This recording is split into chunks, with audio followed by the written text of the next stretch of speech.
this around, and then we'll know for sure. And does it not flip over? It does. We're upside down. Oh, there it goes. I didn't even touch it. Look, I'm right there. Anyway, Hey, look here at we that. are. So we've been doing podcasts. Yes. We're talking louder than we were in the test. We were a little bit, but It's probably fine. it's probably fine. So It's fine. It's fine. Sick. So we were doing podcasts on this channel, the Thundercast, which then we realized we couldn't use that name because that existed. Not that we couldn't use it. We just decided that we were going to change the name and kind of the direction of the podcast and do it every single week. So we're committed to actually doing this every single week, and we're going to find a name. We will figure out the name. It will happen. It's something about stories, though, because this is Story Club. We're having story club with you. It's kind of like book club, but it's stories about anything. So stories we're working on, stories for our films, for the organization of Thunderfeather, critiquing other stories, talking about movies and books outside of Thunderfeather. It's kind of just all encompassing what's a good story. We might even talk about, Joseph Campbell and Carl Jung and the hero's journey and just everything that makes a story what it is. So it might be the Storycast. It might be Story Club. It might be Cool Story Bros, which Story is Bros. what we called our story group for a little bit. So anyway, we're working on that.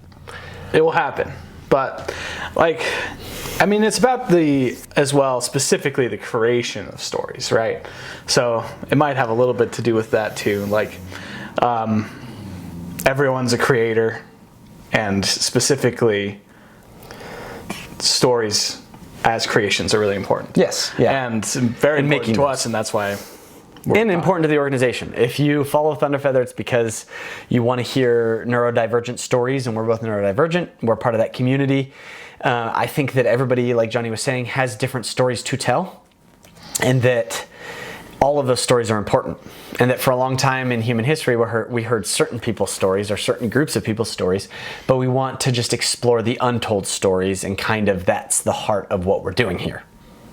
So besides that, we have zero plans for today. Yeah, we have no idea what we're doing. That was all. It's going to be good.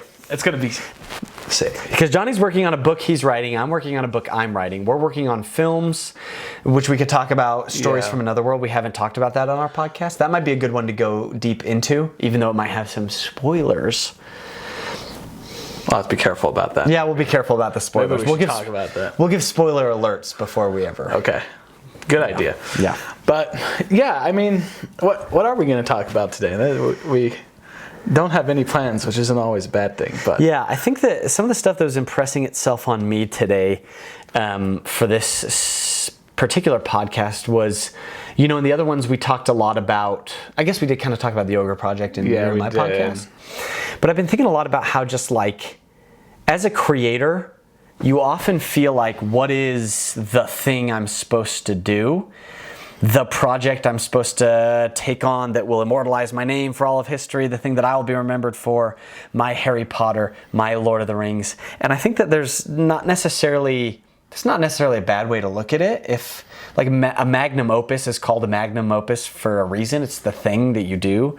But I think a lot of creators don't realize they're working on their magnum opus while they're doing it. And I think that thinking of yourself as a creator who just creates things by nature of who you are is sometimes more effective than just focusing on the great work, the one thing that you're doing, because, and sometimes you do want to do that, but you know what I'm saying? It's then you're flexible, then you're able to tell more stories, then you're able to do those sorts of things. Does that make any sense at all? I think it is important to while it is awesome to strive for being the next J.K. Rowling, the next Tolkien. Nothing wrong with that. And again, nothing wrong with making your magnum opus. No. But for example, Landon has our friend who's been on the podcast before. He has a magnum opus and he already knows what it is. Wisp Runner. It's a story he's been working on for a decade. And he got to the point where he's like, oh, I'm not ready to write that yet because I need more practice as a writer. And he started writing just another book. There was another interest that wasn't connected to it. And that kind of relieved the pressure for working on the big, huge story. And that's what I'm trying to get at, that creating for the sake of creating whenever you can is worth it. And you kind of have an experience like that too. I'm also working on what I would consider my magnum opus, a sci-fi trilogy that is very important to me. Definitely is a story that needs to be told, but I've also been worried about making it. It's like, am I good enough? Is it going to be what I want it to be? Is it going to be as good as I want it to be? And so I took a little bit of a different direction than Landon did, and I'm writing a shorter story that's within the same universe, right? Thousands and thousands of years before. Yeah, completely different setting. It's going to feel much more fantasy-esque than sci-fi. And so it's just allowed me to not worry about perfection, which I think is what a lot of people run into, is this like, oh, it needs to be perfect. Yep. And it's like, oh, no, it doesn't need to be perfect. You just need to write. Totally. You just need to tell your story. Authentically, yeah. This is a couple of years ago, I was listening to a master class by, what was her name? Amy Tan.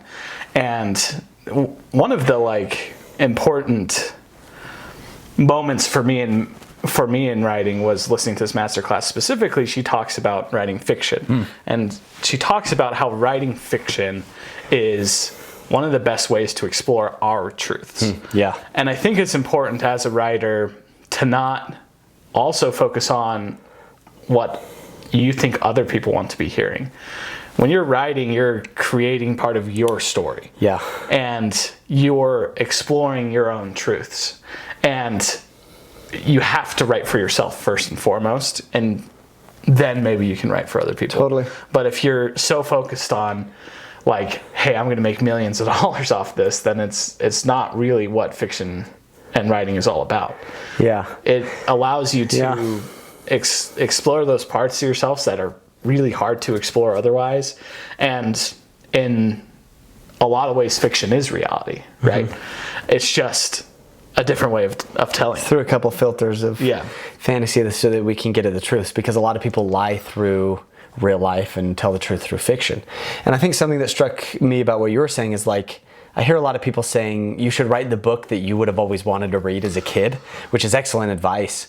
And I think that a lot of these problems we were talking about, whether it's that I have to do my magnum opus or I have to write something that millions of people will like, is we've kind of been conditioned by commercialism. We've been conditioned by this sort of world that we live in that has, you know, all of these elements to it where it's like you got to make money, you got to be popular, you got to be famous.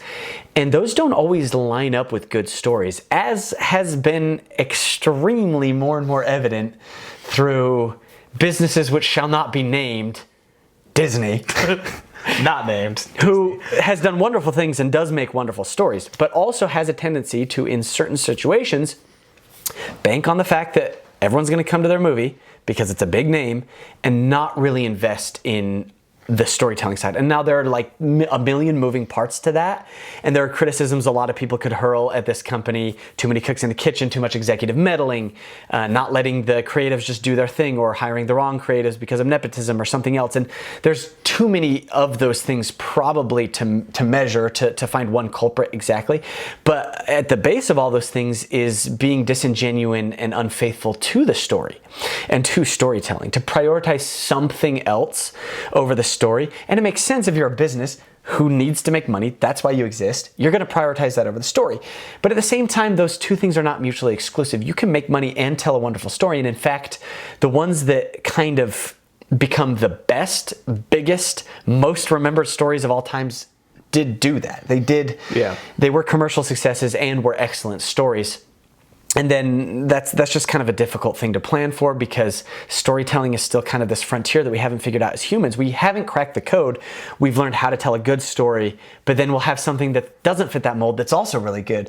And then we learn how to make a commercial success, but then studios will follow every single checkpoint list and the movie will flop. And so I feel like our kind of human storytelling mythological space that exists, that we interact with, is still kind of an unknown, unmapped area to us. And that means you might have the next story that's going to change the world, that's going to transform that mythological landscape. And I think that's incredibly exciting.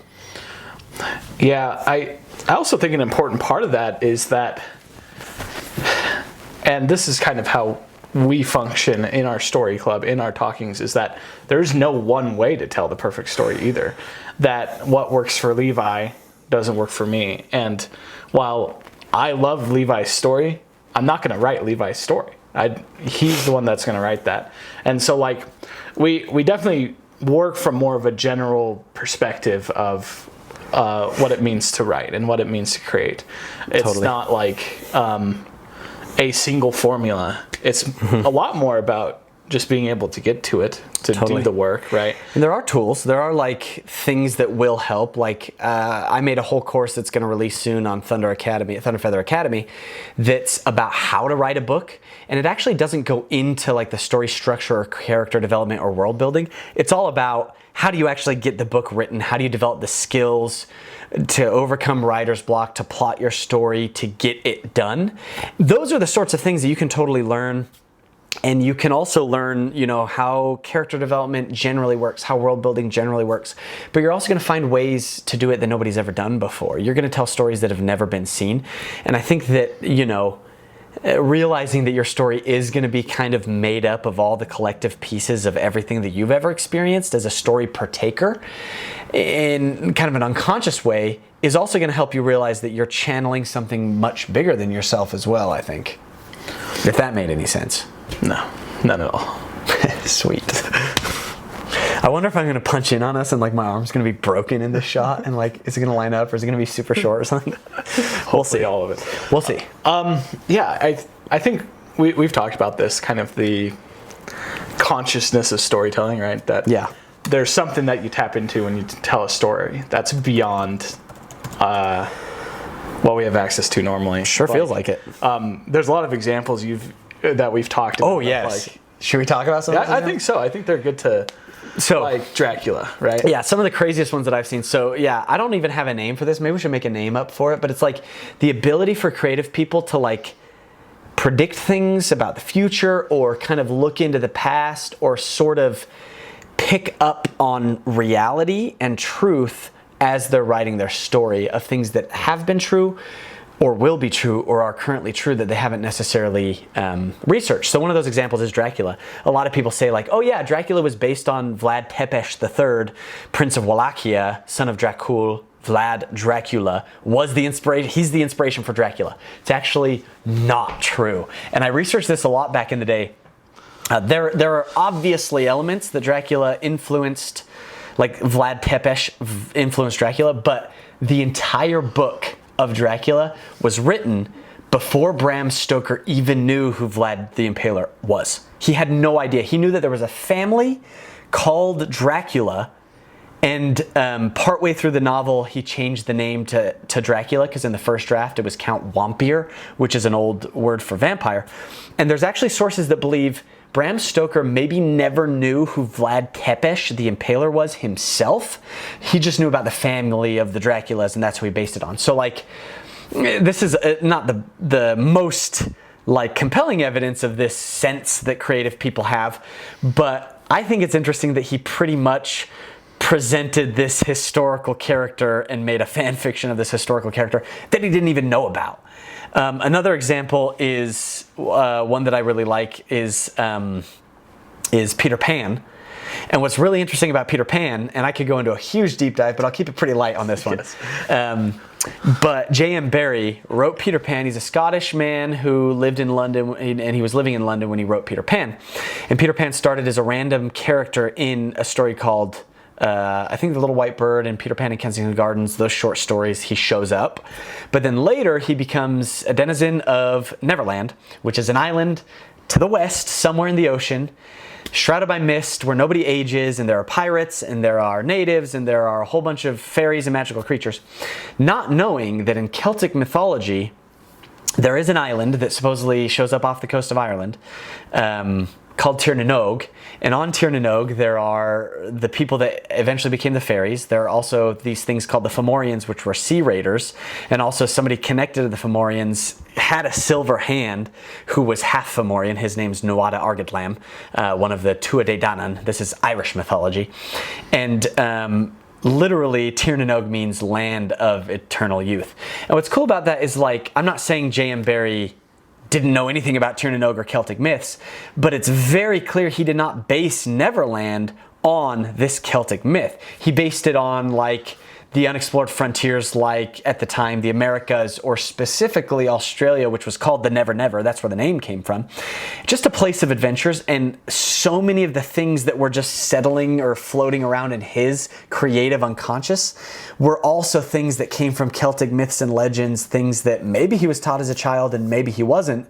He wasn't from Ireland, he was from Scotland, and they're mythologically related. But I think that that's him picking up on something and using these archetypes that, like Carl Jung says, kind of show up in everybody's consciousness, no matter what culture you're from, no matter what legends you have. We kind of have the same archetypes, just if we're human. So those are two cool examples. And I think James Cameron did the same thing with Avatar. Yeah. I think we're absolutely, because we did not know that there were planets in that system, the Alpha Centauri, whatever, Alpha Proxima Centauri, whichever one it is. I think. I don't remember exactly. We didn't know that there was a gas giant in that system, and we do now. And in 2009, he literally, predicted that. And of course, it's okay, you probably have a good chance of predicting that there are planets around any given star. But we are going to freaking go there, and we're going to find life, and we're going to find giant blue people that live there because he tapped into something as a storyteller. Yeah. Or maybe communed with some kind of creature at the bottom of the ocean when he went down there. I don't know. Either way, James Cameron is tapped into something. Yeah, this creative consciousness is important, and I think it's something that at times can feel like a little bit of a barrier, because more along the lines of that, when you're telling a story, you're going to find parts of your story are very similar to other stories. Yep. It's how it's going to go, and at times you're like, oh, I can't tell that story because it's already been told. But I think, taking from this different perspective of this creative consciousness, that these stories are being told for a reason, and not shying away from similarities to other stories. That's been hard for me with this story. There's a lot of similarities to some other stories that I love personally, but it's part of your experience. The stories that you have experienced, the stories that you have read, the stories that you have seen, the stories that you have heard are going to be major influences in whatever you write. Totally. And so it's important to not let that be a barrier. To write the story, to get it down on paper. If it's really similar, that's fine. Do it, write it. It's more important to write down that story. Yeah. Because maybe that story, you don't have to publish every story you write either, right? Maybe that story is literally just for you. Maybe it helps you figure out something about your life, and that's what needs to happen. Yeah. That's very important to us, that people write their stories. The people create their stories, right? Yep. Absolutely, yeah. Don't let those barriers get in the way of this is like Harry Potter. This is totally. That's an important thing, especially when you're starting out. I accidentally wrote a character that was like this interdimensional kind of mind that also manifested as an interdimensional adventurer, like a knight in this reality and a historian in another reality. And he kind of communicated with people in different realities, and his name was Q. But his name was Q, not because I had ever seen that in Star Trek, but because he was based on Sir Quentin, a character I came up with when I was a storytime actor at the Provo Public Library doing puppet shows. And I just based him off of that. It had nothing to do with Star Trek, but just kind of lined up. Yeah. And so I think that different creators can also be kind of in similar veins with stuff like that. Landon, our friend with Wisprunner, which we won't tell too much about it, but one of the elements in his story are these monks who just can run on the clouds. That's why it's called Wisprunner, because they have this ability that they can run on this sort of cloud-like substance. And we'll have to have Landon on to explain it to us better. And Landon is Romanian, his ancestry, and they also have these types of dragons in the books that can kind of control the weather. And if you look into Romanian mythology, which Landon hadn't at the time, I found this out and told him about it. There's literally a group of Thracian monks from way back in the day who literally had the power to fly and run on the clouds and command dragons, which commanded the weather. And this is something he had no idea mythologically was in his blood. I think it just manifested in his stories. And this is just for me evidence that we're tapped into something. And what's cool is I was just looking up the etymology of story because I'm kind of obsessed with linguistics. And story comes ultimately from Latin and Greek, historia, which means learning or knowing by inquiry.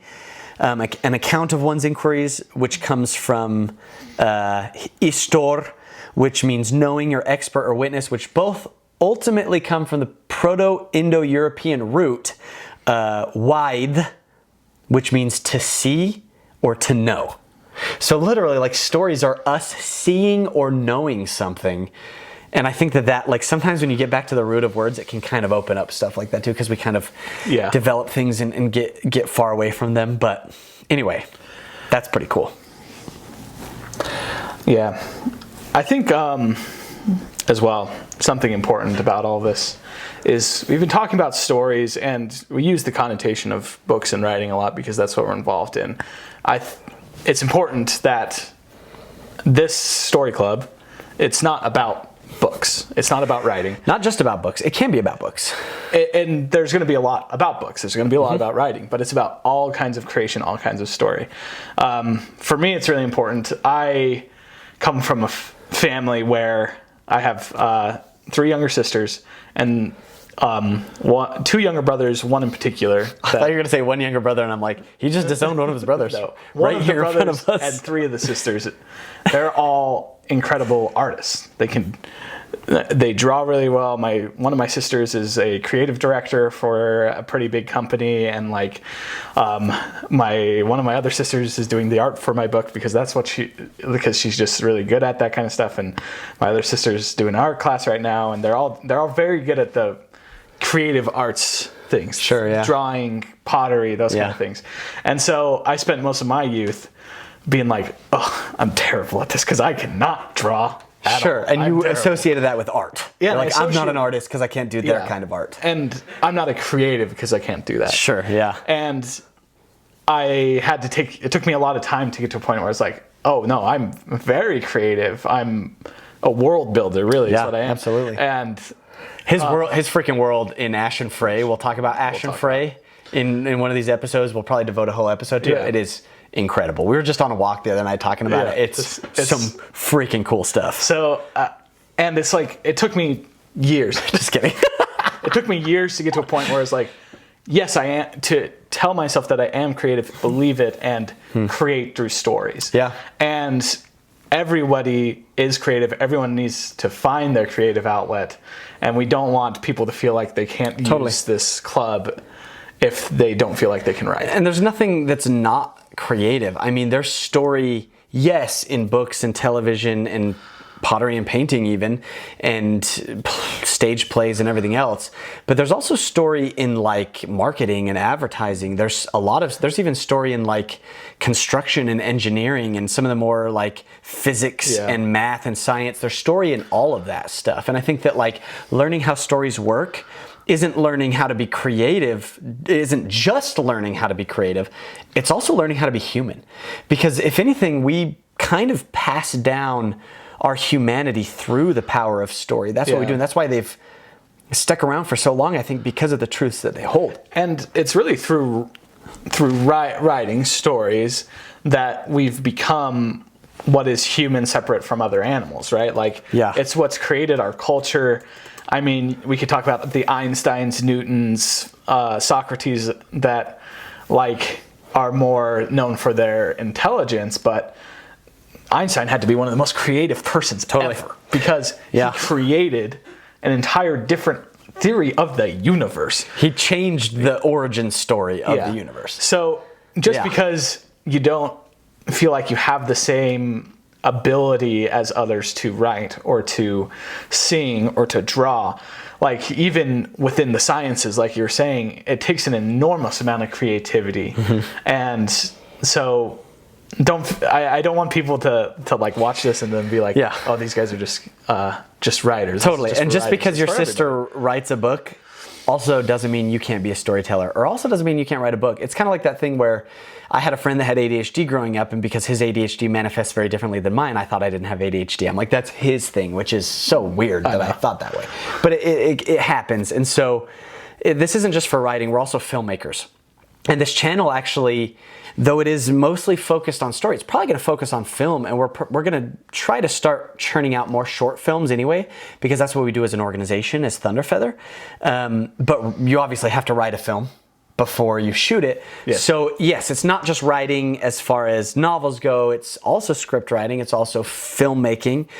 We're also going to talk about movies in general. We also might talk about music. We also might talk about just like anything that a story can be, D&D campaigns, video game narrative design.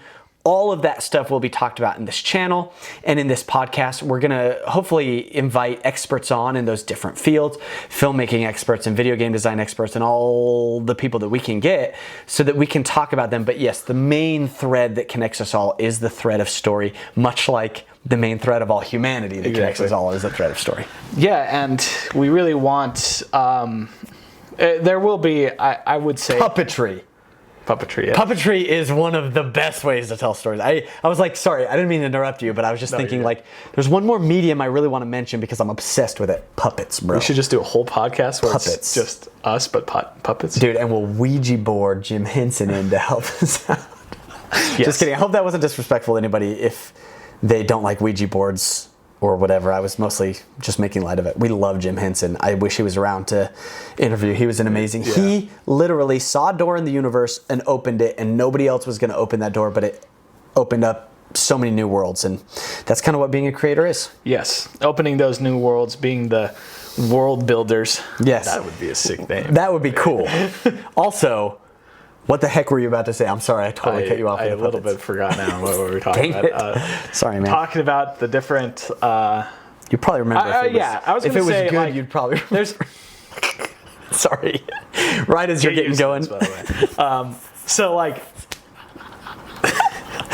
Man, I want to hear it, dude. Yeah, I do. I have it. I'm just letting you get over yourself a little bit. That will never happen. Okay, so like I would say the common thread throughout this and the majority of the episodes will be about writing or filmmaking because that's probably where we're more focused. But we do want to talk about the other aspects and the other creatives, the other sources of creation, and we really want to engage with a lot of different people, from experts to beginners. Beginners. We're not just going to have experts on here, but we'd love to get people on here that are working on stories. Yeah, and just like help people at the start of their story. We've been working on that a lot recently, just like working on the beginning of stories, and it's so fun being at the beginning of a story and like helping people develop it. Finding like those moments, like man, while we've been like. I've been working really closely with Levi on my Ash and Frey story, and some of the moments we come across for Ash and Frey, it's just like, that's so awesome. And here's the deal. It's not that it's like, Johnny didn't know what the heck he was doing with this story, so I'm helping him about it. It's literally like, we have come across those moments. Yes. That's the best way to say it, because Johnny is kind of like, hey, I discovered this new world. Let's go explore it. And I'm like, I would love to come along. Yeah. And when he's talking about it and bouncing ideas off me and I'm offering ideas to bounce back, it literally is like we're exploring this world. It really is. That already exists out there. It's so fun. And totally. It's definitely not like you haven't written this story. Yeah. Like, even though you have more expertise in writing, you spend a lot more time writing than I have. Yeah. It's all my story. It's never a story I'm gonna write. No. Yeah. And there aren't parts really in it where it's like, oh, Levi wrote this part. It's like we've just worked together discovered. I really discovered, explored this world. We want to explore so many worlds. Yep. And we want as many as possible. Yeah. We want to explore yours. And we can't explore yours without you. Yep. Right? Like, it's true. We need everybody. We need you. You and you and you and you and you and you and you. Millions of subscribers. Millions. You know, it would take us all day to say you a million times because so many people are going to watch this. Sick. I don't even know what that was. I have no idea what that was. But yeah, I think that has been a big thing for me as a creator that has shifted me away from like, I started with writing books and then got into film. Film is a much more collaborative process.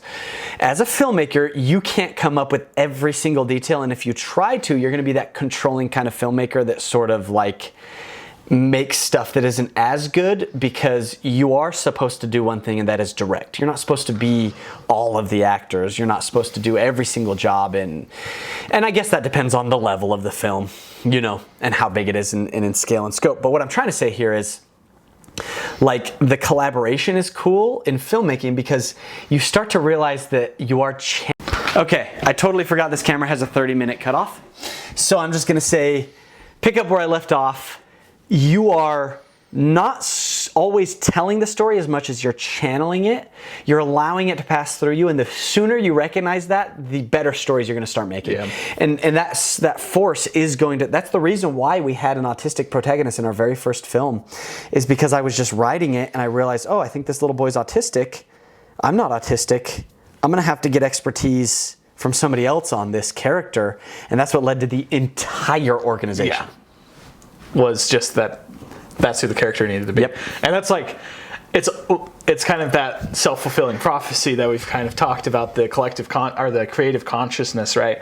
It's like, you didn't know going in. No idea. That this is what you needed to be a part of. Yeah. That you needed to give these opportunities, and you needed to create Thunderfeather to the extent that it's been created. Totally. And which I never would have done if somebody came up and they're like, you're gonna do this. I'd have been like, that sounds hard.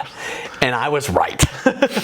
But I'm glad that it happened the way that it did, for sure. I'm beyond grateful. For sure. Once we have 1 million subscribers. Million. All million of you that are watching this video. Yeah, right. 4 million, bro. 4 million. 20 million. Why not? 20 billion.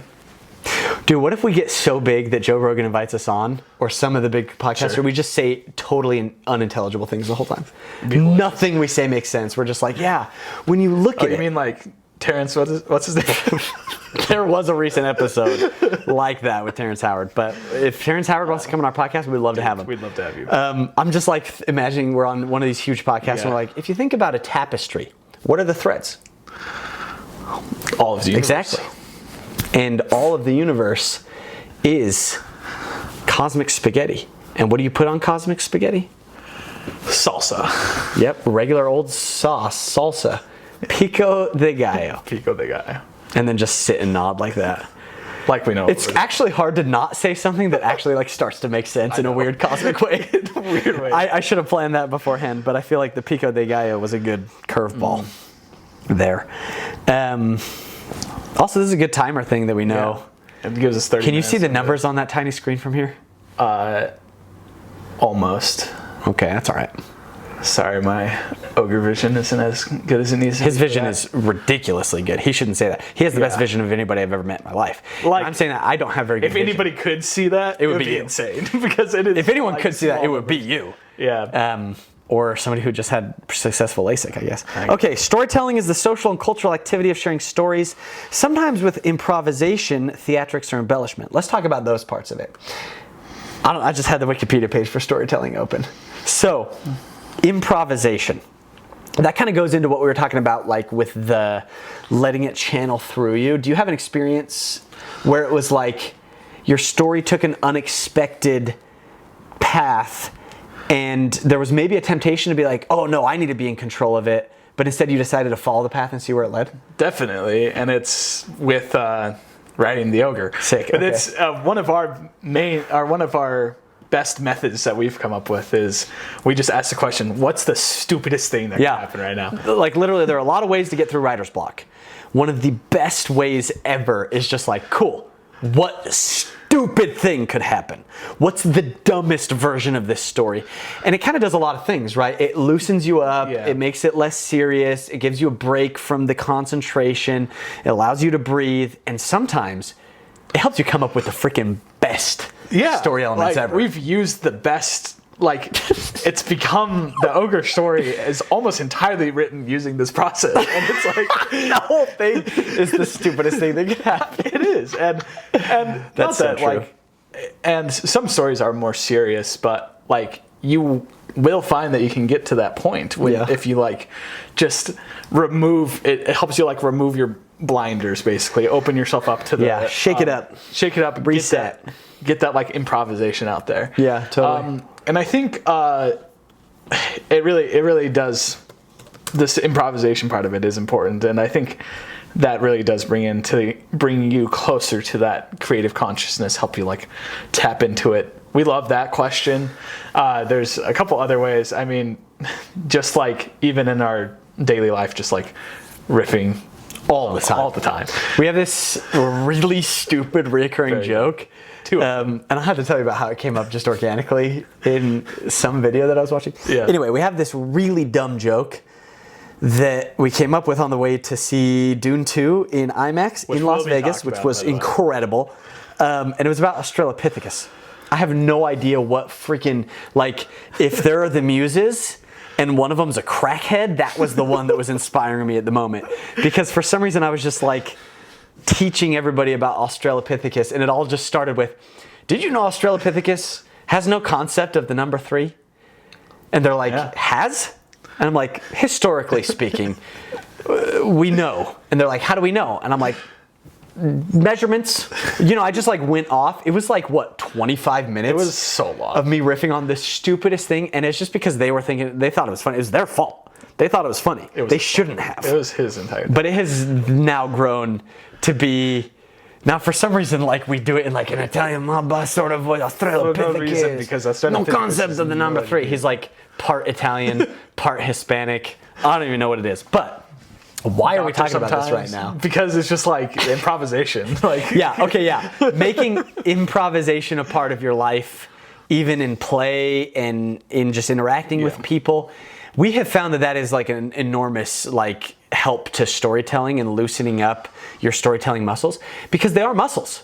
Yes. It's not like some people are maybe naturally gifted at it and other people maybe less so. But honestly, it's something you work on. It's something that you practice and work out and exercise with. And when you exercise your storytelling muscles, they really do get better. And even the person that's like less talented to begin with can become a far better storyteller than the naturally talented one, just because they're consistent with it. Yeah, it's the same as literally anything. You're like any craft, any activity, just the more you do it, the easier it becomes at a certain level, and the higher levels you're able to reach, right? Like, and so having people that you can just tell stories with all the time, and flexing it in other ways other than this a little bit more constricted putting pen to paper is really important as well. Surrounding yourself with a group, which comes naturally in a lot, like in filmmaking, we try to surround ourselves with a crew. When you're writing, it's harder. You're a one-person organization when you're starting. But having things like writing clubs, having things like story clubs where you can share things, which is really intimidating and scary. It can be scary to share a story because that's a part of you and because it's imperfect and it needs to improve. And that can be really difficult if you have worked really hard on it. But just realize that like none of it says anything about your worth as a person or your worth as a storyteller. Even the best storytellers on the planet make really, really crappy first drafts.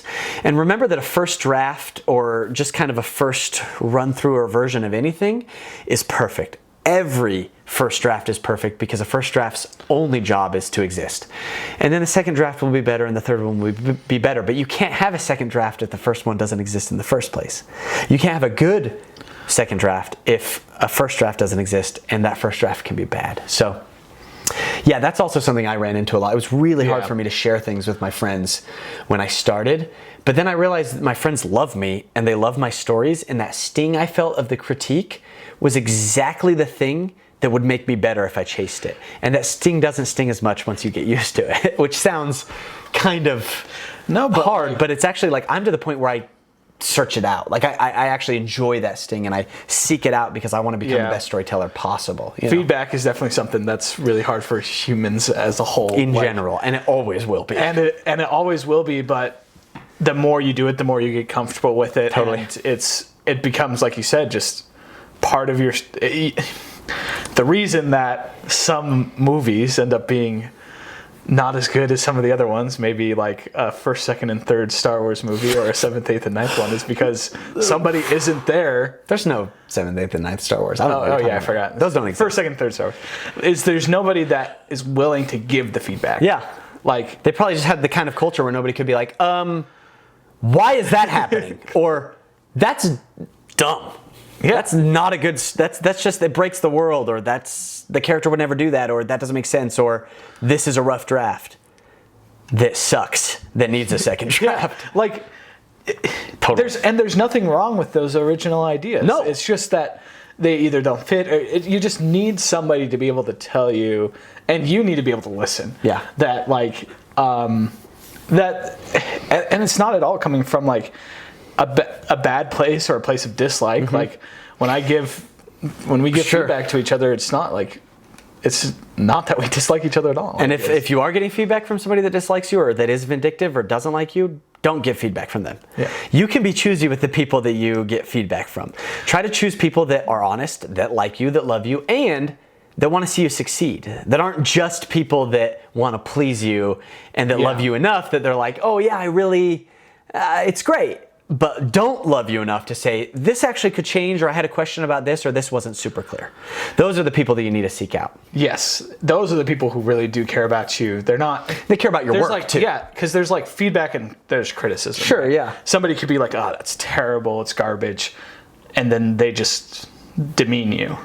And then there's somebody who's like, hey, why is this way? Could it be another way? And it's seeking to improve on what somebody's already created. There's probably an answer for that too. It's like, so why is this happening? And you'd probably say, oh, it's for this reason. They're like, cool. That wasn't super clear in the read through. Maybe it could be clear. Yeah. That is such good feedback. And that's the kind of stuff like that is awesome. And I love getting that, and I love being part of giving that to the people that want it. That's a superpower. Well, right? When you can just feel that and seek that out, and you're okay with creating something imperfect, maybe even something that sucks, and putting it in front of somebody and saying, tell me why and how this sucks and how it can be better, what you like about it, what you don't like about it, and you can just take that in, and it doesn't crush your soul, it doesn't crush your dreams.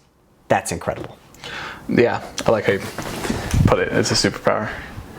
I think we're about to wind down. I don't know why it's flashing. I don't either, but yeah, I feel like that was a good podcast for today. Or do we want to say anything signing off? Yeah, I don't think so. I think that's most of what we wanted to get to today. We could just try to find a closing right now, whatever it might be. Story time. Da da da ba da ba. That's it. Well, that was no. We need something else. Okay.